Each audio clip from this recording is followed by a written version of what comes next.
There we go. And now, welcome. It's time for Friday Night Marketing.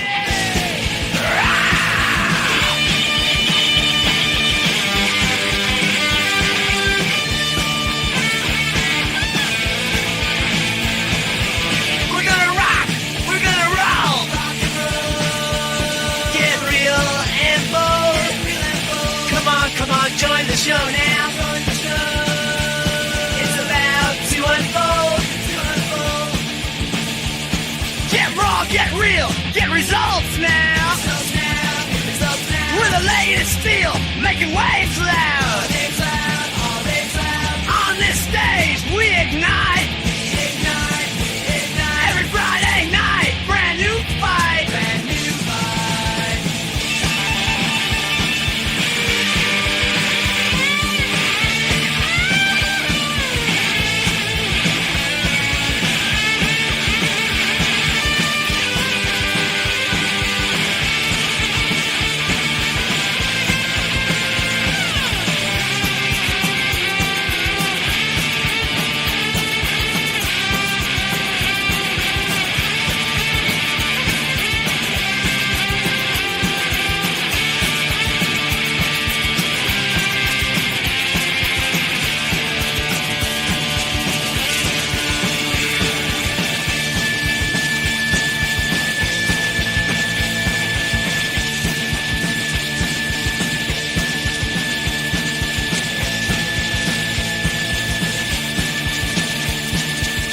Get real, get results now. We're the latest steel, making waves loud. On this stage, we ignite. Every Friday night, brand new fight.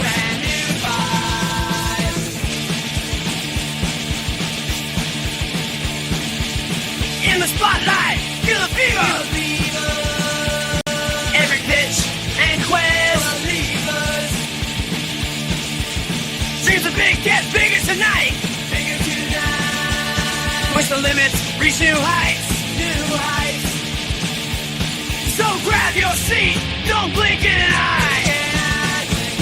'Cause Friday night we'll touch the sky.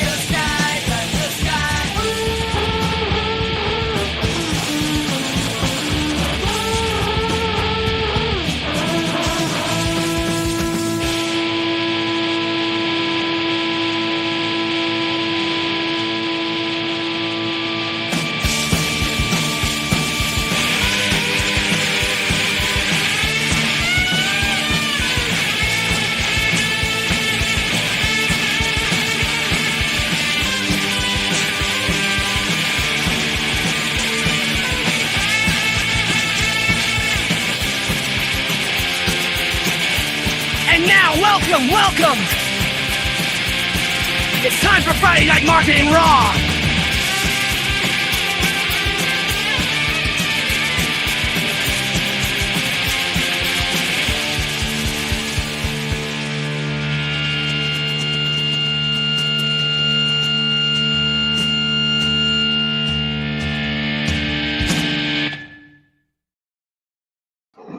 And a happy new year! Because this is the first Friday Night Marketing Raw of the new year. Hi, Steve. Hi, Dan. Hello. Good to see you. Hey, You Steve, alright? how you doing? Doing good. Good. What is happening? What are you working on? Anything exciting? Cleaning email lists I'm working on at the minute. Nah. How fun. Are you Yeah, using well, one of the services to do it, like Real? I got a service from what it's called off of AppSumo months ago, and so I use that. It was like a one-time price for credits and stuff. And, Yeah.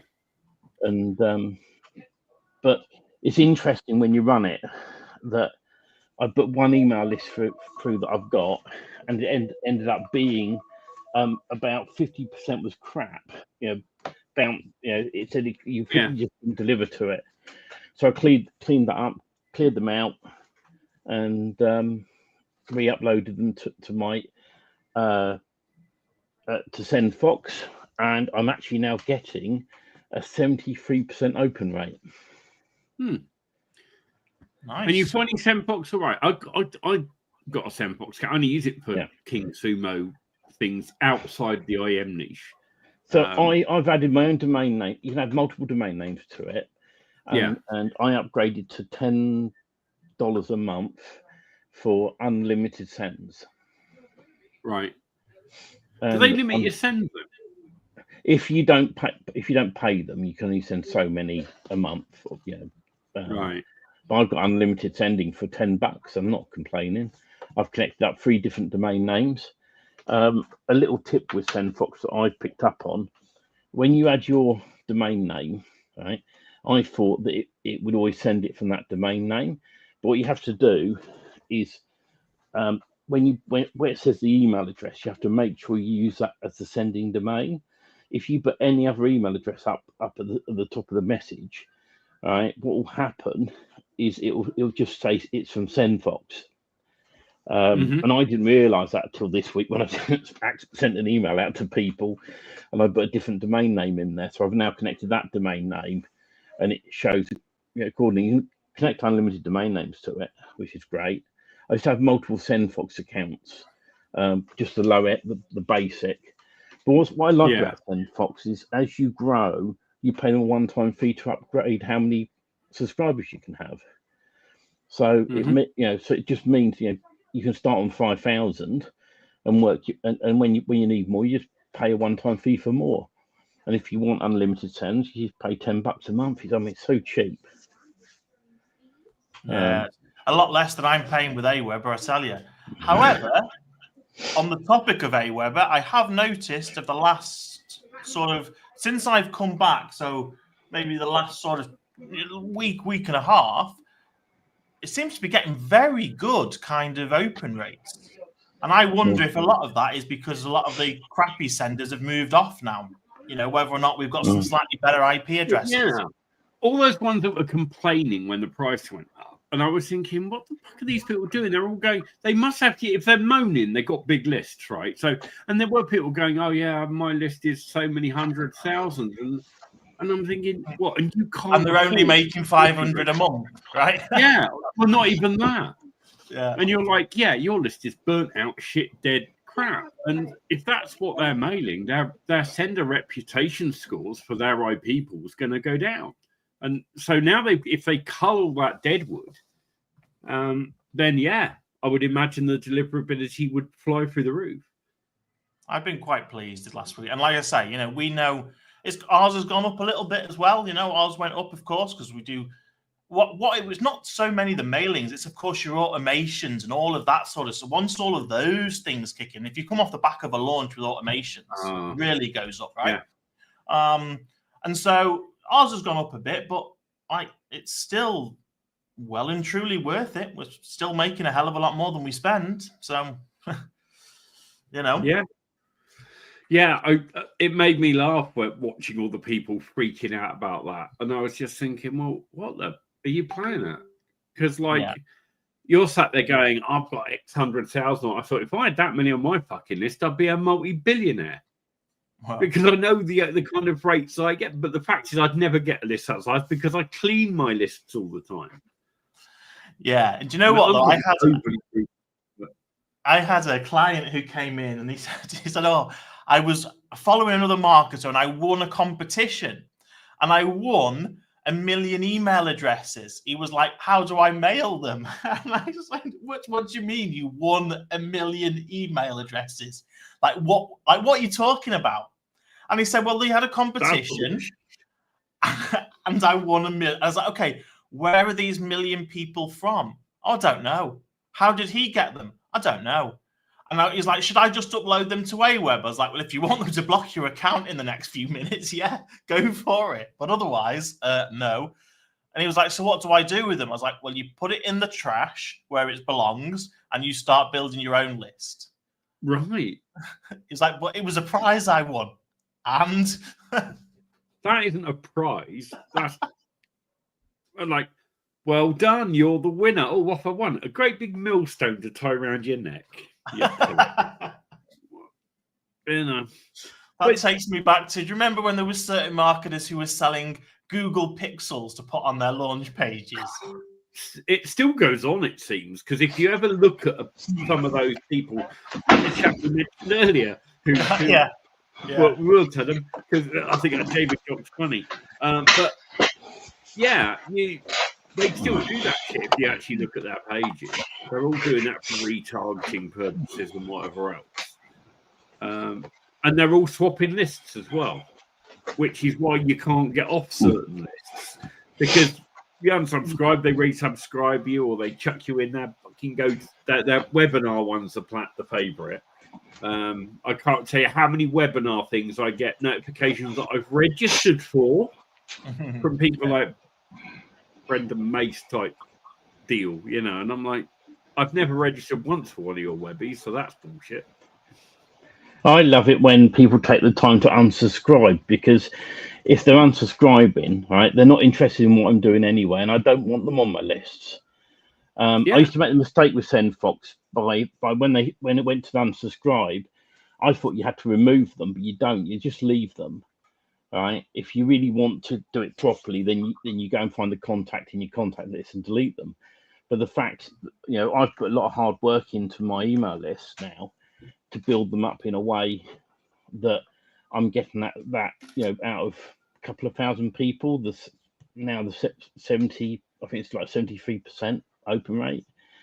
And the things as well I've learned is keep your email list warm. If you've got nothing to sell to them, send them some sort of information for free. Be in people's eyes, because if you let your email list go cold, and and then 6 months later you send them an email again, they're going to go, well, who the heck are you? So you have to. I know the amount of people I know. I've come across people before now that have started to build lists, and I've gone right. Off you mailed that list, and they go, well, I haven't yet. Why? Well, because I've only got 150 people on it. I'm like, you start mailing day one. If you've got 3 people, you mail those 3 people. You need to be seen. Otherwise, that's it. They're 6 months later when your list finally gets big enough for you to think it's worth mailing, and they get an email and go, "What the fuck is this?" Yeah, they're not going to remember who you are from that long ago. I got a complaint. I got a product off of AppSumo called Mail Lead, cold email platform. And it's really funny because there's people in the group saying, "Oh, I think my domain's now damaged," right? And when I've asked them what they've done, what they did is they connected up their SMTP accounts to it, right? And then switched off the warm up and emailed thousands of people, right? Cold email. What's going to happen? Dunk straight into the junk folder. Right, and they were sending offers out, and I said, if you're going to send anything out, first of all, send something free. Send a free bit of information. But the problem with cold emails at the moment is the fact that you've got to know what market they're in. You have to split your lists as such. So you sent, I did a test with Mail Lead. I sent a questionnaire out, just saying a few 3 questions, few moments of your time, and it had 3 questions related to products that I've got. And I had quite a few people answer, and the people who answered in a certain way, I moved them onto a new email list, and then I sent them out a whole new email with some free information related to that list, and then I finally moved them onto my buyers list. So it's taking I only time, keep buyers lists now. I used to do the freebie stuff, and no, I can't be bothered. If you're not a buyer, if you haven't bought something, you're not getting on the list. And, that's all I do now. And I know they're probably leaving some money on the table. Yeah, probably. But you've got to be a buyer. If you're a buyer, you stay on that. If you stop opening and clicking 90 days, you're gone. Bye. Yeah. Oh, I do the same. I delete people off who haven't opened up my emails for a while. There's no point keeping them. When you do an offer with somebody else and you pull a whole load of new people in, that I keep them on a new list, and then I just keep sending out freebie information, anything related to the niche they signed up with is what I aim for, and then eventually move them onto a buyer's list. I still, like I say, I'll only ever have people on there that buy, and if I do, like team up with another marketer to do a launch or whatever, I always kind of have this thing where, I mean, it's not that common these days, to be fair, but remember when there used to be a time when you used to have a launch and there was 4 marketers on the launch, right? Yeah. And then the list will get split 4 different ways, right? And if you're not the person on the sales video, if you're not the person in the membership area, if you're just not connected to it at all, why are you mailing? They get a mail and you go, "Oh, I'm such and such," and you go, "I don't know who you are," because they've got no relationship with you. They didn't realize that you sold spots onto your JV, for $1,000 a piece or whatever, so they could share the list with you. So wasn't there like a period of time that JV managers would get part of the list as well, and then is that right? And then they used to get the list, and then they used to mail out, and they're like unsubscribe because they didn't know who they were. I used to get those JV pages and sales pages, and it would at the end when the person signing it would be 16 fucking Indian people or Nigerians and you go, who the fuck is this? I can remember seeing launches like that, a few years ago, and thinking, that's got to be tough. They're getting email left, right, and centre. Well, I used to do some. I think I've mentioned it before, but I'm pretty sure it's public knowledge. But I used to do some for Simon Disney, right? And he was obviously a JV manager, and that was fine because he was on the launch and one other person, right? Like that's not too bad. But when you see stuff and it's like 5 or 6 or all these different affiliates, I mean, it's ridiculous. It should really be banned. The network should ban that because there's no reason why you need so many partners at all. Right. I mean, if you do something, like for example, I know we were talking about doing something together, Andy, at some point, right? Not necessarily a launch, but do something together, right? Okay. Yeah. That's fine. There's 2-3 people involved, right? But they've all actually been involved and they're going to be involved in the delivery. For you to have one person that's created one product and then just add on another 5 random people, hey, Eli, that's crazy. Right. Absolute craziness. My favourite thing that used to happen a lot was people would reach out to me on Facebook and go, hi, how you doing? And I'll politely say hello back. And after a couple of days of conversation, they suddenly go, you Andy's brother? I go, yeah.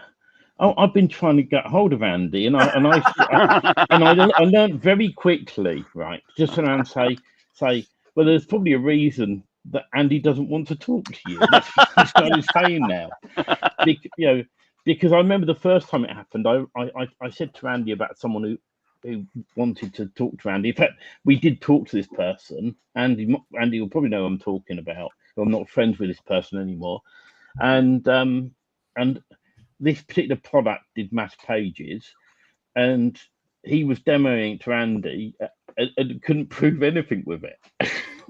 It's like we got off the call, and Andy turned around and turned around and said, "What was that about?" Where's the evidence? Where's the proof? Which is all I asked for. I said, "Come on a call and prove to me, show me this works." Yeah, and he couldn't give me any actual data. He was so pissed off afterwards about that. And I was like, that's why I don't waste my time with these knobheads. Because they go, oh, I've got the best thing, but I want to get on a call with you because it's so good. Yeah, oh, for fuck's sake, that means it's bollocks. You get on a call, they show you this half-baked crap. And you're like, right, where's the evidence it works? I remember being asked to review a product. And then when I said, well, can I have review access to review it? And they were like, oh, no, we don't want to share that with affiliates. And I'm like, so you want me to mail my list to say buy something that I haven't even seen? Right. Like, come on. That's nuts, isn't it? Didn't that happen, Dan, recently where an affiliate, we reached out to an affiliate, asked them to promote, and they said, oh, I'll promote if you give me like a lead magnet or a PDF or something that I can add as a bonus. And then we gave them to him, and they just disappeared. Yeah, and again, stopping it's the whole thing, and I get caught up in it every now and again. in the whole sweet talking of thinking, well, we do need to bring in some extra blood, this JV, and I try and bend over backwards to, do things, and they're always the ones that send no traffic, right? Yep. Or I get a couple of sales and they refund, right? Whereas the ones who actually send the majority of our traffic will literally be like the day before, oh, can you just drop this over to us? I need this. Yeah, sure, done. Usually, I don't even hear from them. They say we'll promote. It's because they do it professionally. It's because that's what they do, and they know how to get stuff out and get it out to their audience. That's yeah. That's the thing as well. The people who I actually promote for, the conversations on Facebook are really short. Hey, Andy, this is the next one if you're interested. They know if I'm not, I won't do it. And I go, yeah, cool, great. All the other ones are, hello, how are you? Fuck off, Mohammed. I ain't got time for this crap, mate. Don't you mean Peter? We found that with the regulars. His name's not Mohammed. It's really Peter or Simon. Or Marcus. Marcus. Yeah. Hello, I am John. Every time I get a call from AT&T, they're always called Simon. I go, you're not a Simon, are you really? Let's be honest. Years ago, I worked at MBNA in 2004. Funny enough, Dan worked in the same place, doing the same job as me. 10 years later, we worked in the same place there. And part of the call center, that we worked at, you'd always call another kind of section to it. And it was based in India, and it would be always like, hello, this is Marcus from the Bangalore Banking Center 1171. And it was in, Mumbai. It's like, your name's not Marcus, is it? It's not. I know it's not. Or Peter, or Shirley, or Sheila Patel. You know what I mean? I used to always laugh when an Indian call center used to phone Andy, and they'd go, hi, I'm Marcus. And Andy would turn and say, oh, hi, Marcus, I'm Raj Patoot. Yeah. But yeah, you do find with the regular people that promote, though, it's just literally they don't, they'll just tell me when it is, and then I'll have a look at it the day before, and if I like it, I'll promote it. If not, that's it, kind of thing. I love Paul Coleman is one of my favorite people to work with because every time he's got a launch, I get everything in one message from him. Hey Andy, this is the next one. It's just if I'm interested because he knows I'm not going to be in all of them. Tells me what it is. Goes. Here's the JV page. Here's a direct link to the JV thing on Warrior Plus. Here's your review access, and here's this. Right. Boom. And if you need anything else, hit me up. Yeah. And I normally just thumbs up it, and he normally knows if I thumbs up it, I'm probably promoting it. Right. And I do sometimes say to him, "Not my audience. That one won't work for me." And he goes, "Yeah, cool." So he doesn't send you JV docs on Christmas Day. No, and this is we got to say about this. What happened? Did I miss that? Let's do that after we were not live. Right then. We better had. Because that's the good thing about sort of being on the outskirts of it, and not being a big affiliate or anything, is that I don't get those things. I don't get I did when I was promoting for Chris. We got it all the time. But now I'm going to be out of it for a year or so, and I'm building up my own list. It's only a few people that know that I'm promoting things as well. So it's, I tend to get better people contacting me. But I have had it in the past. It's the sort of random messages. You are missing nothing. You are missing nothing. I know that. No, I'm fully aware of that. Yeah, Dan gets hit up like 8 times a day by a particular marketer, like every day for weeks and weeks and weeks, and he doesn't reply. Hasn't replied once or anything. Mail. If you start promoting stuff through other affiliate, you're an affiliate for other people, and then the products are only around for a certain number of months, they disappear. People stop trusting you. I mean, I'm very picky at what I choose to promote, and I'll only promote stuff that's related to what I do. Yeah. And it's no offense to people who are sending me stuff. I'm happy to people to send me their affiliate stuff. I'll look at it, right? But either I have time to reply back and go, this isn't for me, sorry, or not for my list, or whatever it may be, or actually that's spot on. But then I do a bit of research into the people who are asking me as well to see how they're doing. Me and Andy one time were on Warrior Plus having a look at some affiliates, and these people have never sold anything in their lives, yet they want to be an affiliate, We were saying before we came on, I was saying I get these people that I had one the other day who's emailed me demanding to know why I refused him as an affiliate. Oh, really? Yeah, I mean, I don't know why he particularly, because I don't look at. I mean, I look at them all, but they're all the same. It's a copy and paste thing, or most of them go. I had a brilliant one today. Hello, I've got 5 years affiliate marketing experience. I'm an expert. Google this and that and the other. And I went, oh, right, okay, then. And you click on his profile, and it goes member for like 2 fucking years, 0 sales. 0 sales. You're like, if you're an expert at that shit, you'd have made a sale by now.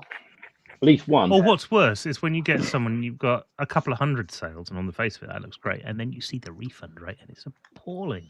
Yeah. You know, and I have to jump refund, in and sometimes more. I have to defend that because I'll tell you how a lot of, I mean, it's a bit different now, but when I was going back to let's call it 2018, it might have been 17 or 19, let's call it 2018, I was doing, as many of you know, I was doing a lot of launch jacking of YouTube videos and things like that. And there was a massive trend of, I will buy from all of these people to find the best bonuses I want and refund all the others. Because I had an account with Zoo, which I actually ended up opening a new account with JV Zoo, because that account got up to 17% refund rate.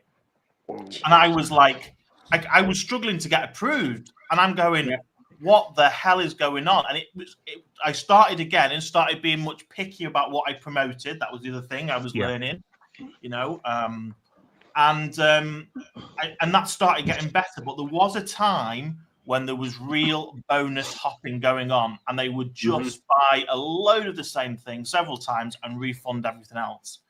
You know, I'd do a promo. There was, but still at the same time, if you're a vendor, then you have to take a look at that and go, well, you know, if that's the account and you've not done anything about it and you've not, you know, gone, okay, well, this account isn't working, let's do something else and then get some sales. And then why in God's name would anybody accept you as an affiliate?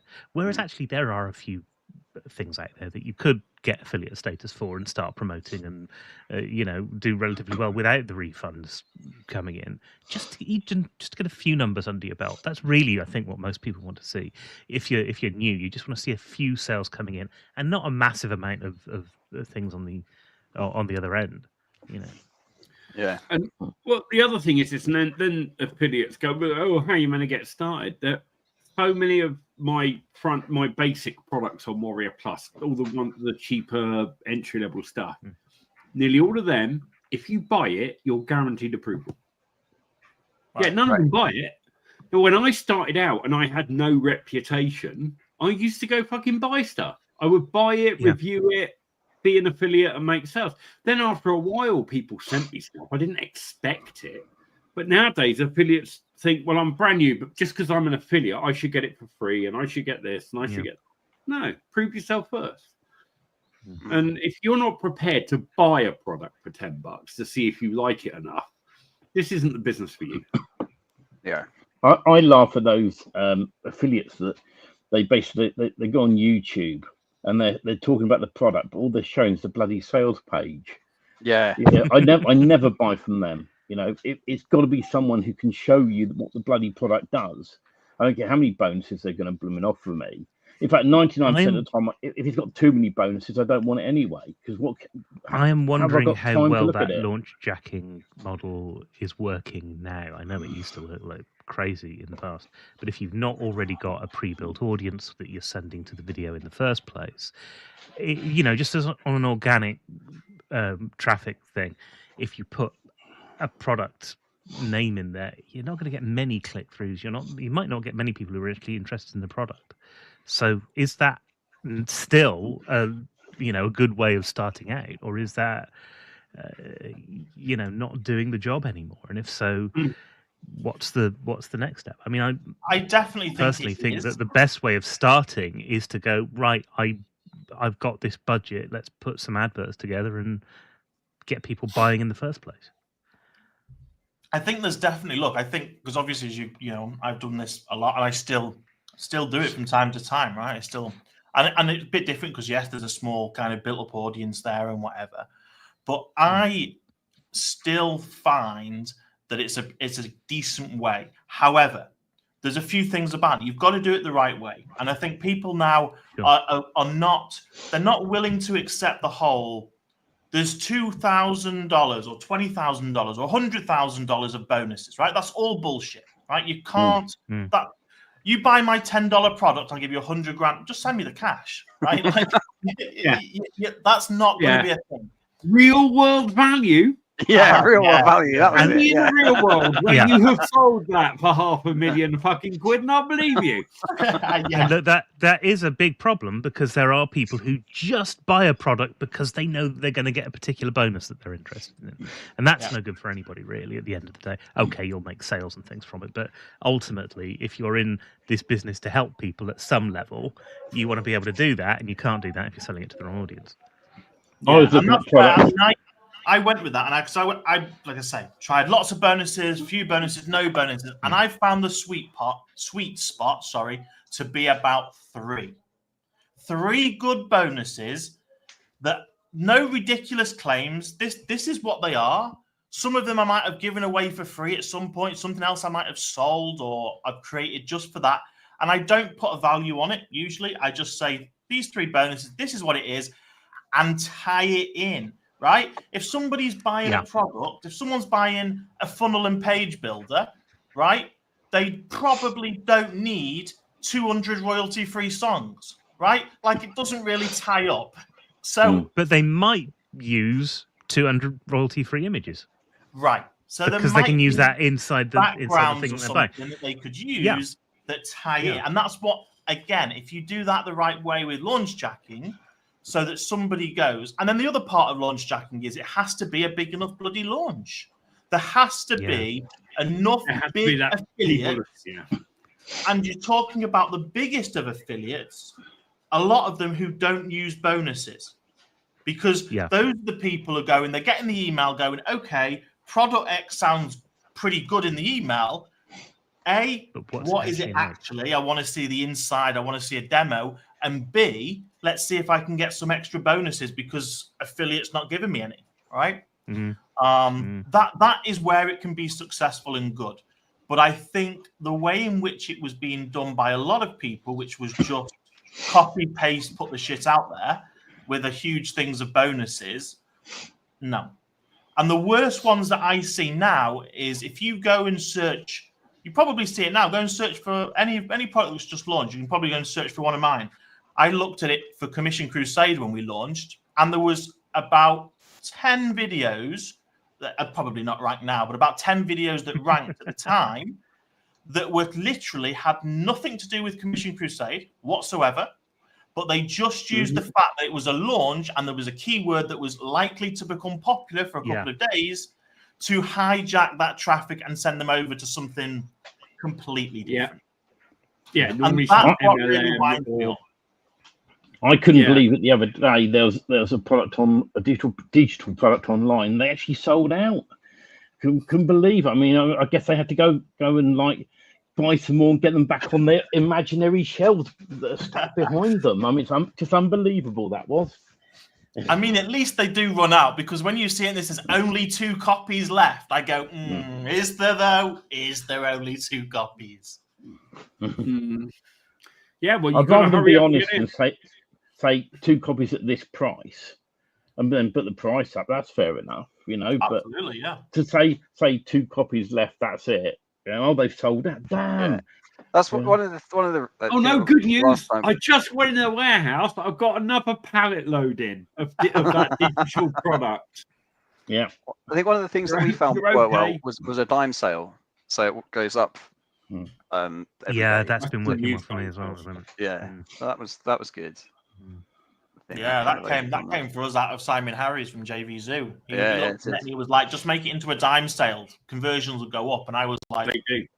Okay, because I was already at like $12.95, and I'm thinking, you know, again, just because people are used to low, not because the value wasn't there. I remember you saying, Andy, it was crazy cheap. But way too cheap. But as I was like, okay, fine, let's do it. And I think when I looked at it now overall, I think the average price of it has gone up to about $17 odd now. I mean, we're at 27 and still selling right now. I remember once launching a Product Warrior Plus with a dime sale. And then it was like $10 going up gradually, like so much every sale or every, I didn't know, time sale. That was it. It was on their time thing. And the launch ended. I just forgot all about it. And then a little while later, in comes a sale for $90-something. And it's somebody has bought that product. And I thought they had bound a refund. They didn't. Oh, I've had it on some of the Toolbox stuff. I mean, the Toolbox stuff isn't particularly expensive, but they've gone up to like $13 the day after the launch, and I'm thinking, oh, someone's just, read it. They're going to write back and said, sorry, I thought this was $9.99. Have a refund, as they do, And yet, no, they seem quite happy with it, and subsequently have bought more products in the funnel as well, which is great. Okay. I think sometimes selling at a low price point is a mistake. I remember years ago, somebody, what's that Russian dude? He wasn't Russian. He lived in Russia. Carl something. Anyway, he did a product all about Lenin. Putting your prices up. Yeah, Lenin, that was him. And it was just all these real life examples where he'd taken products that people, his favorite trick was to take stuff that people already had and work with them on it and just up the price up and push it. And products that other people were struggling to sell for $10, when you sell them for 47, people take it seriously. Yeah. I remember years ago working in retail, selling. I was in this camping place, right? And we had this stove we used to sell, and it was like a set of nesting things. You put methylated spirits in, lit this little burner, and whatever else. And the company, we used to sell these in the shop. I mean, this was a long time, it was back in the 90s, right? So this thing was on the back of the spoon. This was on the shelf for £4.99. And it was great. I bought one. I used to use it. I used it for years. It's a really good bit of kit. We couldn't sell them. No one wanted them. Then they put the price up to $29.99. We couldn't get enough of the fucking things. No one took it seriously at £5. Yeah. When I used to sell, when I must have been about 1920, I used to work for a TV repair company, and we used to sell TVs down the market. And I used to put the price up on purpose. So as you turn up, we had to write the price on the screen, and like you go and say, that's 29 quid and that's 59 quid or whatever. I should have put up by 20 quid, right? And the amount of people who come in and just go, I'll have that one, right, and not haggle with me and pay the full price. And then some people want to haggle. Well, of course, they'd haggle me down to the price we wanted for it.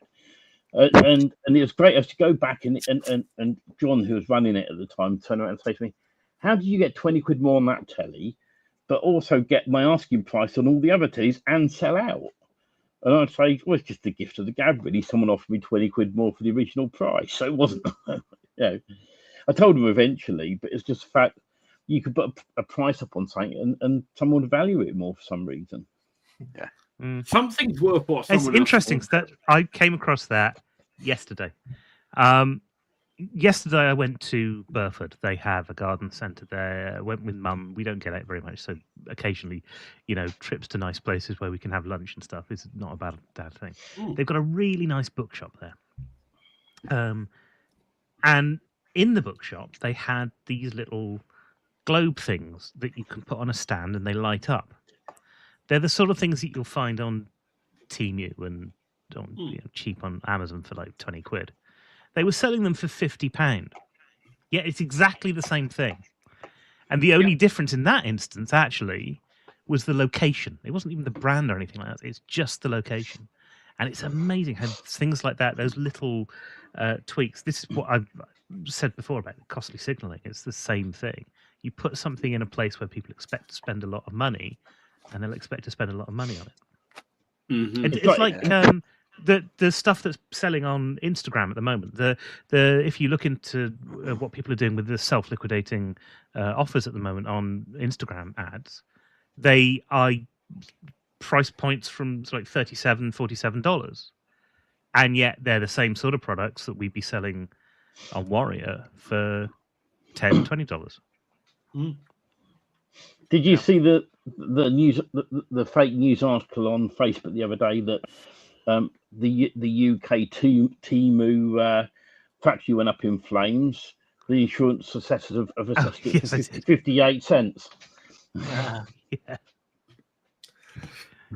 Didn't see Talking that, of but those- I was pleased that the pound's crashing because we all get paid in dollars, and that's the You'll result, get isn't paid it? more. Yeah. Like, Yeah, I that's should it. thank- It's I should funny, isn't thank it? Stephen Everyone Moore. else complaining that the Yeah, pound's I'm weak. there We're going, all brilliant. sat here going, "Bring it on. Let the pound crash. Yeah, More bring it money for on." me."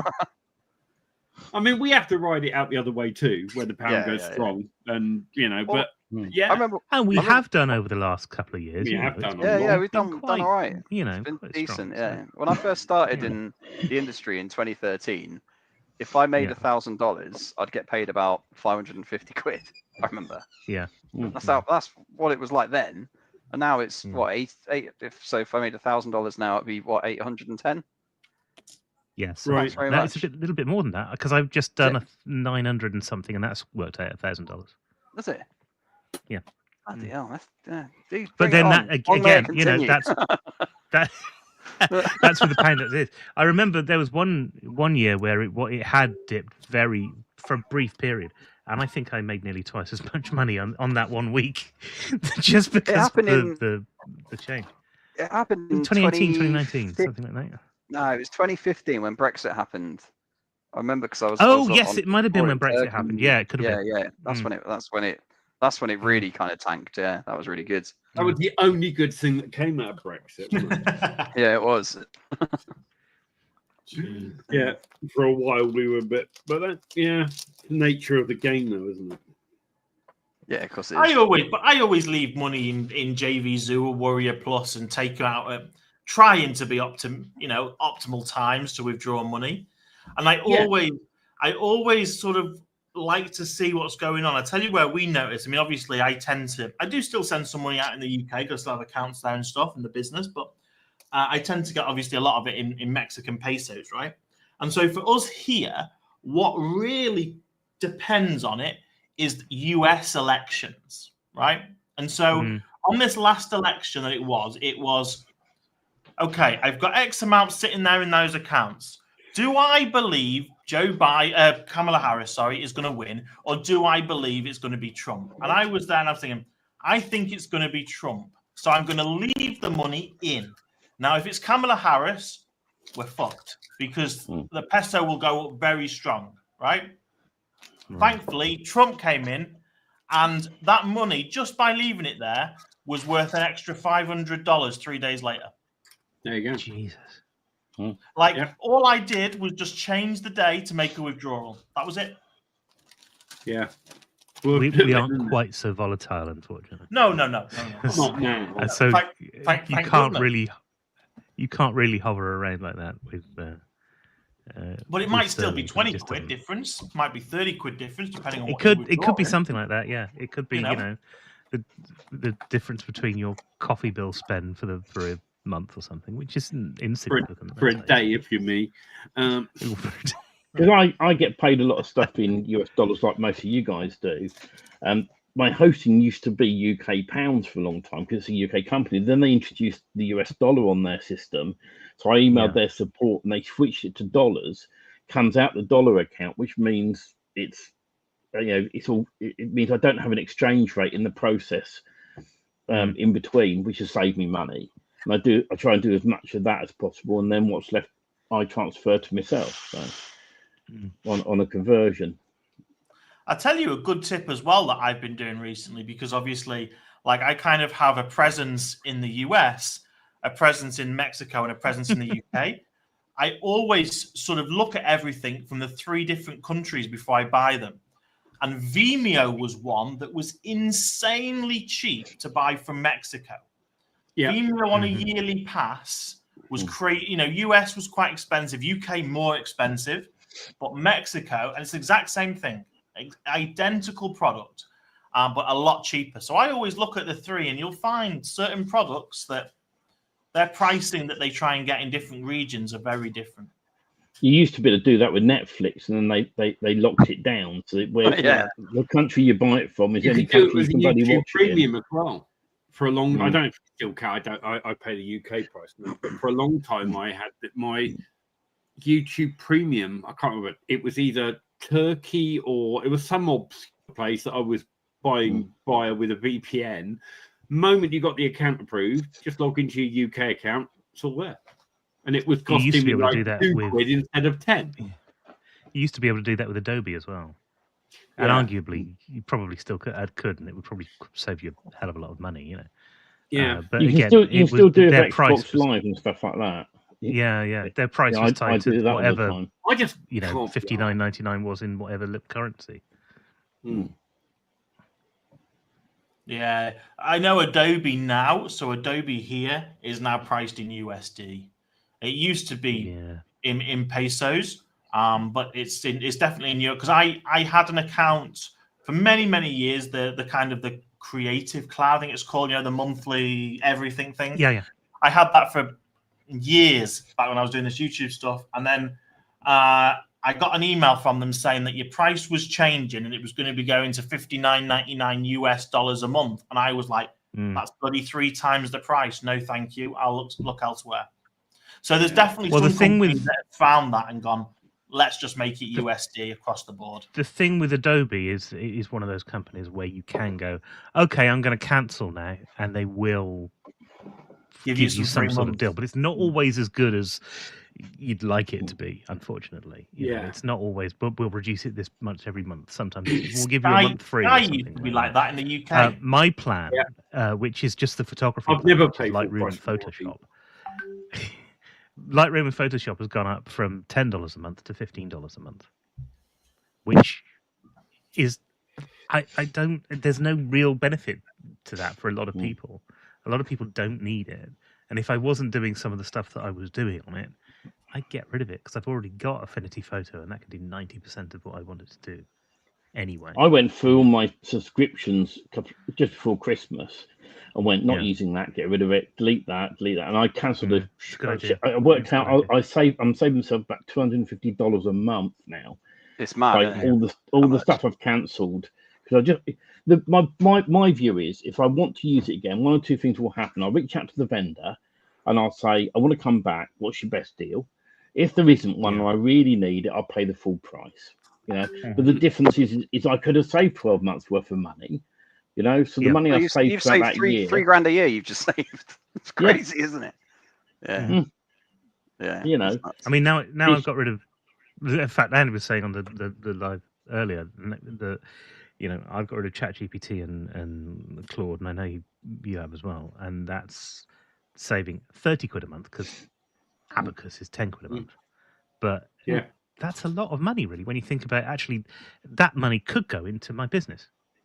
Yeah. That could be a £30 ad spend a month, which isn't a lot.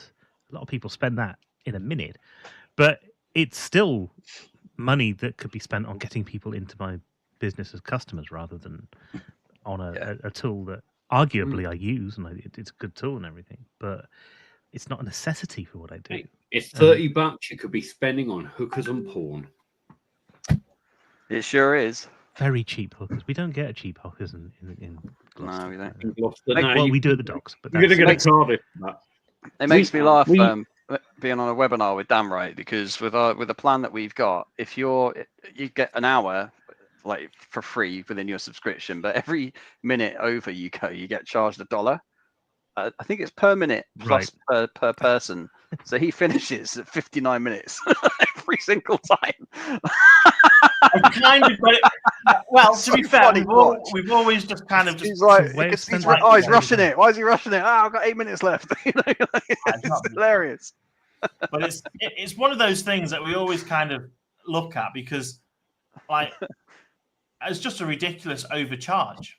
Yeah. Like, I'm not, objecting to overcharging, but I mean, don't take the piss. That's That's- Wistia, isn't it? That have that Yeah. pricing. Yeah, We and went, do we you went, know- we you know went what? over by We- 6 minutes once. He went mental.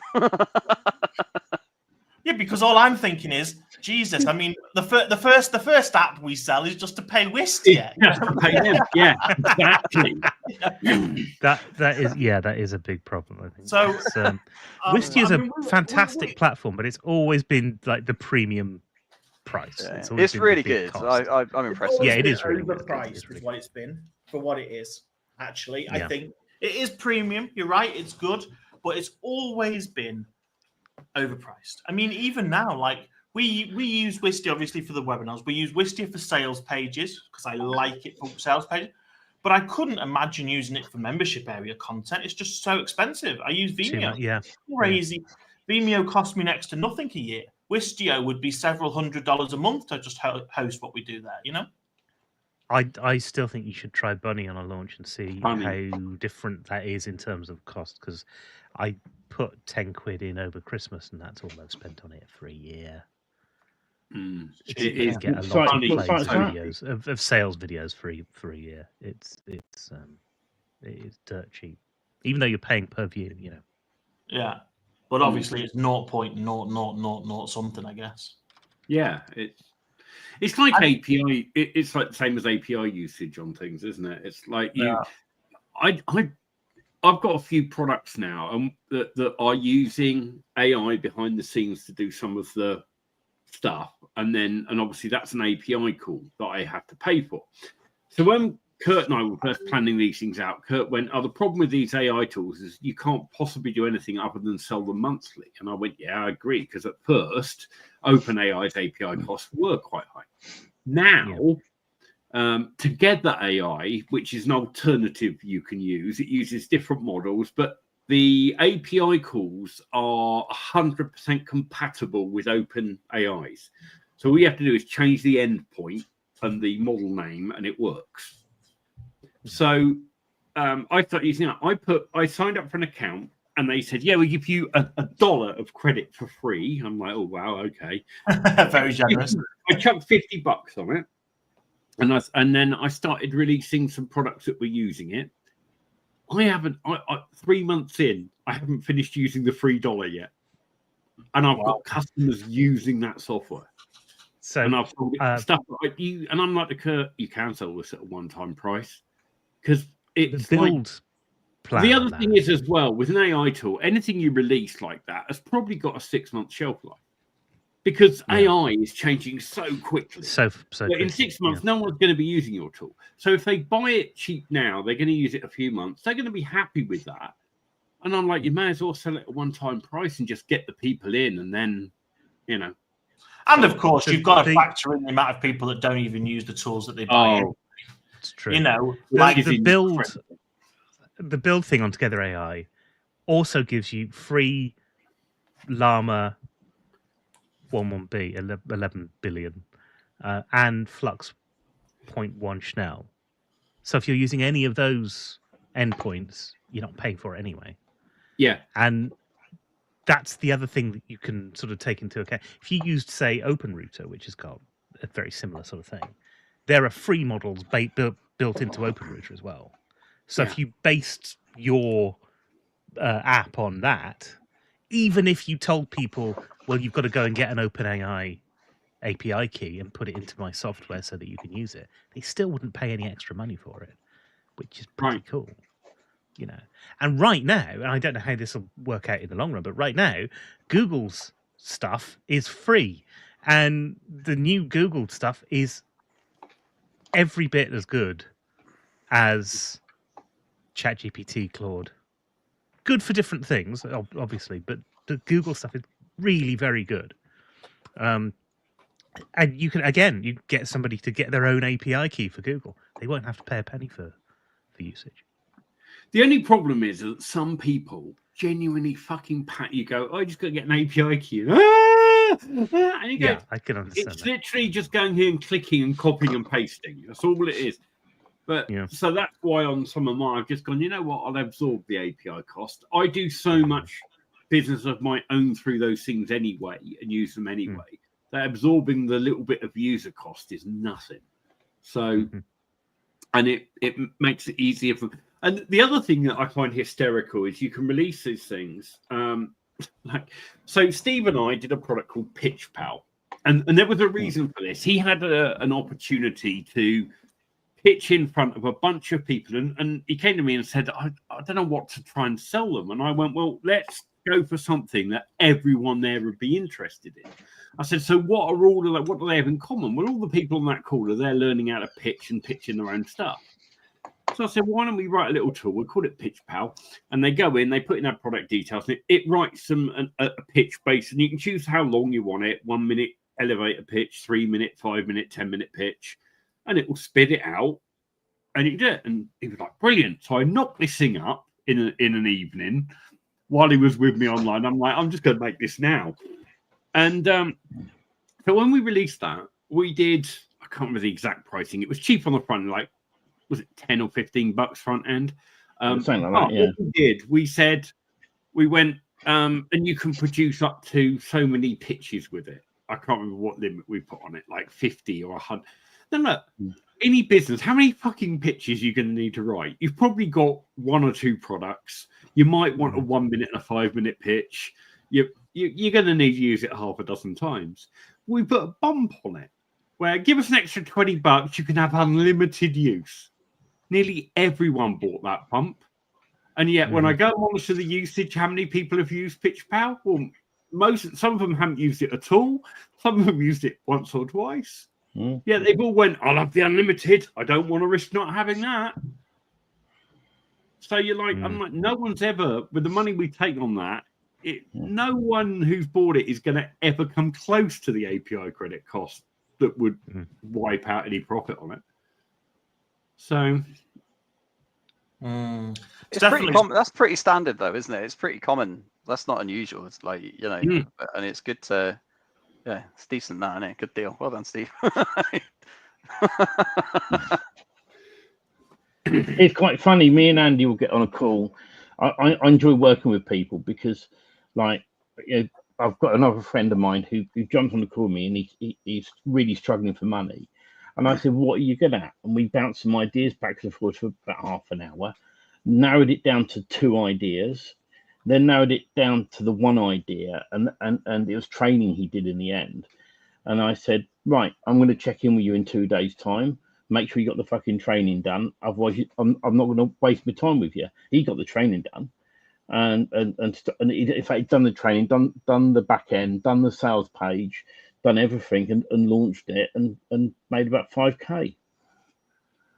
You know, and that was just to his list. That was, he didn't put on Warrior Plus or anything, and it was like decent, isn't it? $7 dime sale, and then the upsell was $27, and then there was for $97 a live call that he did. And he was gonna do 4 live calls. I said, just do it in one. What do you mean? I said, just try doing it in one. So he did it in one, did the 1 live call, it overrun by about 15 minutes, and that was it. And he messaged me after and went, I can't believe how easy that was, and now I don't have to do 3 more meetings. And that was it. And they paid the same money. Unfortunately, he used Wistia, so when he went over 15 minutes, he's now 4 million in debt. 4 million.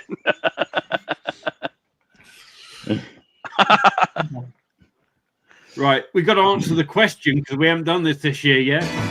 Has George Wigan given David Kirby his money back yet? I'm just so let me get this right. This is season. What? No, he hasn't. Had you going? Of course he fucking hasn't. For a minute, it did. So this is like season. Has George Wigan given David Kirby his money back yet? You know, I'd love to see someone do a montage of all of these. All the months you've done this, you know, with all the bits in between. Just you take know, them Amazon Prime. put them all together. Yeah. I'm sure you could chuck it into AI and it would create it for you. There you go. Do you want a montage of us It'd going don't stupid calls? It'd be, you know, like 16 hours worth. Broadcast it live. Well, there you go. So we've done that for all the. I know that there's some people like Tom Clark there who only tunes in to find out the answer to that question. We've answered that now. But we've also been on almost an hour, and we are going to come off the live. If you want to join us on the link that we posted in the chat earlier, we'll be here for a bit longer. But we want to be able to talk more openly and slag people off. So we're going to go now. And have a good one, everybody. Have a great weekend. Right, that's them gone.